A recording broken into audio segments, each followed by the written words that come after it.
Good day, students. I was asked today by the All Nations Archery group to come trap some of the beavers in the area. There, of course, there's a real problem with beavers. As you look around, there's so much damage done by them. So I figured it's a good opportunity to teach summer setting beaver traps. So we'll get on it and we'll walk up to the area. Good. Yeah. Okay, this is the equipment we're going to be using today to catch beavers. This is our loading safety gun. This is our 330 Bridger trap, and we're going to be using an H-frame to secure it in the water. We need this gun to be able to open this trap up because it's very, very strong and it's very dangerous. So we're going to set these traps using this gun. As you see, it's really forceful. Yeah, it's not going to work yet. But that's what equipment we're going to use for today. Now we'll head down to the beaver runs and try to find a fresh beaver run. Behind us here where my nephew Gabe is. As with all outdoor activities, it's always best to have somebody with you for safety reasons. These traps are kind of scary and dangerous. So my brother is here to help me assist and set this trap. I'll show you how it works here. You see these two holes at the end of the traps? This tool is designed to fit into them. Takes a lot of force, so you got to have a lot of strength. These things here are their safety mechanisms. Once he has it pinched down tight enough, okay, right there. Now that is on safety. This won't go off. The trap isn't set yet. These are the safeties. We're just setting them.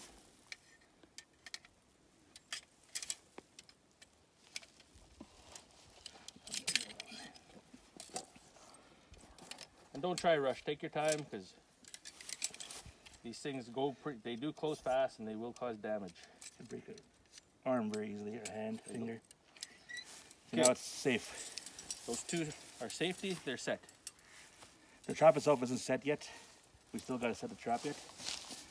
Once we get to the slough, we will show you how to set the trap. Okay,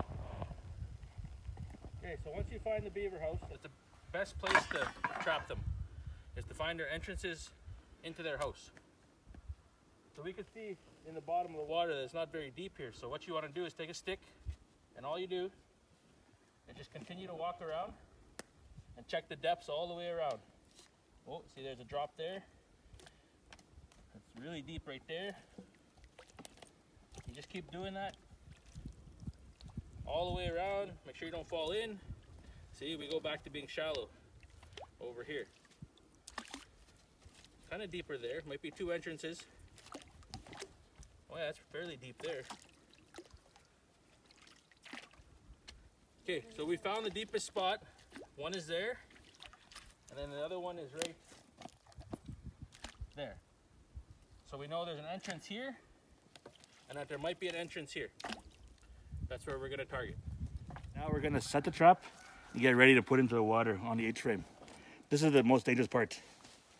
You don't want to have any loose clothing hanging out. You don't want to touch this part, this wire right here, because this is the trigger. When this set, if that moves, it'll snap on your wrist like that, or your leg, or a beaver head, hopefully. So that's what we're going to set right now. I'm excited.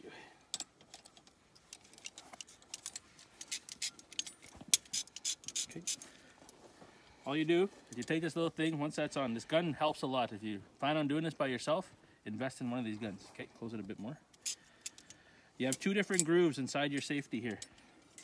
What we go is we set it on the farthest one, a bit more, and it just sits inside. Keep going, a bit more.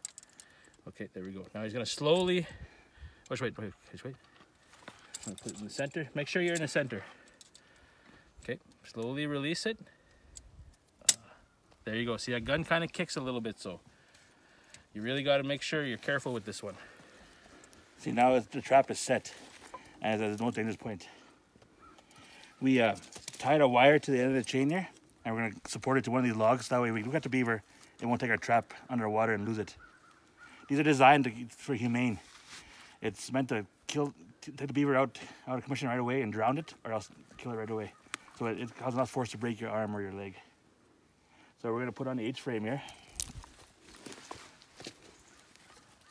I ain't gonna lie, this is our first time using the H-frame. We usually do it with sticks, but we learned in the winter that Beavers chew through the sticks.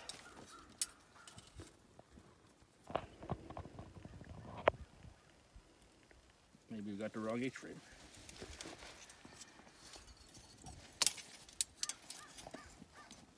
Working. Now we're gonna put on the H-frame and get it ready to go. So always be careful here. Watch your sleeves and everything. Yeah, because these safeties pop off when you put them on, so always make sure you put it on without hitting that trigger. And they are pretty sturdy. There, and it's on, it's set. Once we get the safeties, once we slide them up. Always good to have oil on here, but not engine oil. You got to use like a cooking oil, something that they won't.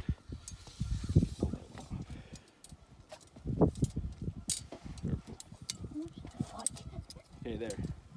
Easier to take safeties off before you put it on. As long as you know you're not touching that trigger, because even though his hands aren't in there, it still hits your hand, it will still do some damage, it'll still hurt. And they go until you hit on the shelf. Once you're on the shelf, should be the right you're height, set. Right height for catching beaver. Okay. Okay, so now that we got this trap all ready and set to put in, what our goal is, this is his entrance. So he's in here right now sleeping. We want him tonight to come out and hit this side. So that's why we put the trigger on the front side.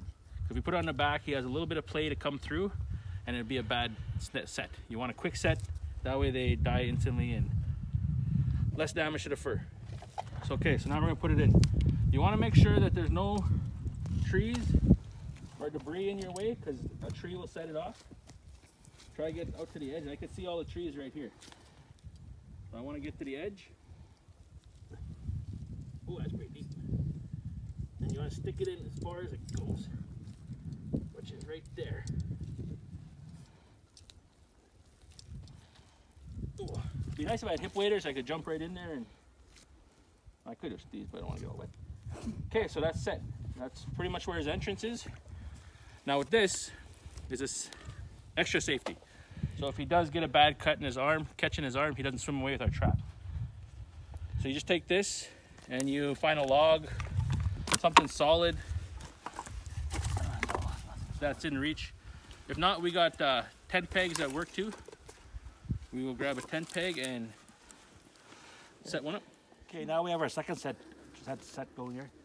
So we have 2 traps set in this beaver dam. So hopefully we're gonna catch one tonight. As a fact for beavers, they don't come out till evening and night. They work all night long. So hopefully tonight we'll go back tomorrow morning and catch a couple of them. So we tie them to these tent pegs in the ground here as a safety. That way they can't, if they get wounded, they can't steal our traps and go under into the dam. We'll never get them back. So we're gonna come back here and check tomorrow morning or tomorrow afternoon again. But on the way out, we're gonna do one more trap along a beaver run like that, going onto the land. We're gonna set what they call a submerged trap. So we'll go do that right now.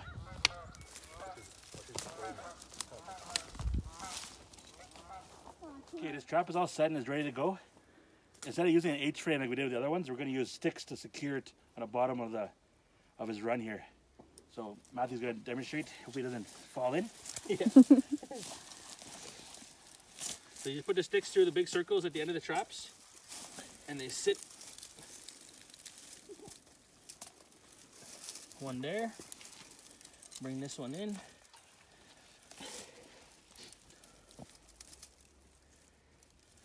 Okay, you want to kind of keep it off the bottom, so you got to angle your sticks. That way your trap will sit on there and not sit right on the bottom of the mud. The mud will cause it to not close right. You won't have a good deploy. Okay, so the arms on the trap go out to the side, so that kind of blocks off that he can't go around it. But if you really wanted to, you could take other sticks and break them up and put them on each side of the trap. Kind of like how we do for rabbit runs, just so that he doesn't see that bar. I don't know if the guy has a little stick there. Just put a couple of, right there's a little broken one there. Careful. Don't want to fall in there, it's really deep. Yeah, right drown. Or you might fall right on top of the trap. So another dangerous possibility.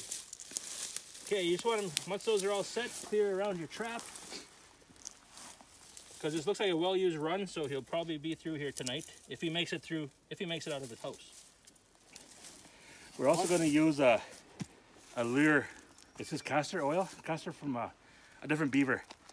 Beavers are very territorial, and they'll smell this other beaver and they'll come and try fight and get rid of it. So we're going to put it along the run right there. But first, I want to attach this to the ground. This is just the snare with the wire that holds it, because if you get a bad set on him, he will run off. We lost traps before.